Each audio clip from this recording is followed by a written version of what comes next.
You've seen the headlines, people coming back from the dead, but don't roll your eyes because my next guest says he can actually make it happen. Dr. Sam Parnia, author of Erasing Death and the man who claims death is reversible, joins me now with a brand new book. Good morning to you, Doctor. Good morning. All right, so what do you mean by erasing death? Well, most people have a very fixed idea about death, and they think that when you die, that's it, there's nothing you can do. And that was true until quite recently, but now advances in science have allowed us to bring people back to death even after they've died, because we know now that it's only after a person has died and become a corpse that the cells inside the body start to undergo their own process of death, and that actually brain cells can remain in this viable state for up to 8 hours. So what I do, I'm an intensive care doctor. My job is to prevent people from dying, but when they're very sick and they do die, we have systems that if we put them together, such as cooling a person, doing great CPR, various other measures, put the whole package together, we can bring people back to life even after they've been dead for over an hour of time. Wow. A British man was revived 3.5 hours after death. A New York City driver 47 minutes after death. You also say that it has to do with the zip code in which you live. Why?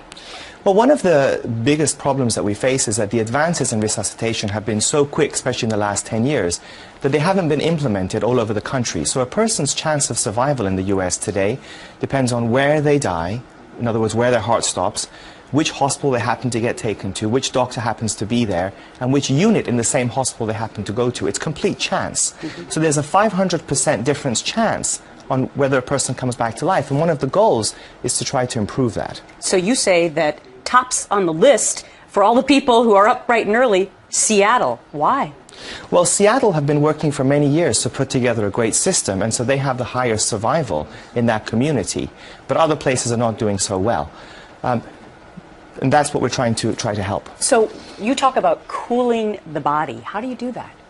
Well, there are different ways of doing it, but the key thing is that you can either use things on the surface of the body, like ice packs or machines, or even putting a catheter inside. And by doing that, we can then prolong the period in time in which the cells remain viable and they don't die.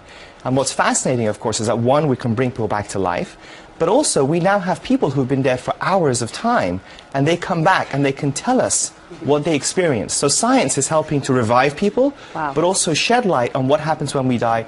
What is the afterlife? Is there an afterlife? What is the human mind, etc.? Because the question that everyone will want to ask is, won't you be brain dead if you actually bring somebody back to life after that period of time? And you say?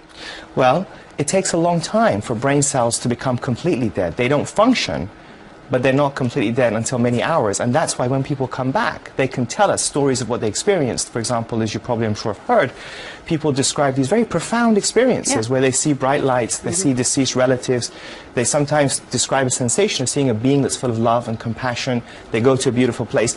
And although those things cannot be tested scientifically, there are also accounts of people who come and tell doctors like me what I was wearing, what the color of my tie was, what the conversations were. And those things, of course, we can test scientifically, and we're trying to do that. It's a fascinating topic and a great book. Author of Erasing Death, Dr. Sam Parnia. Thanks much. Thank you.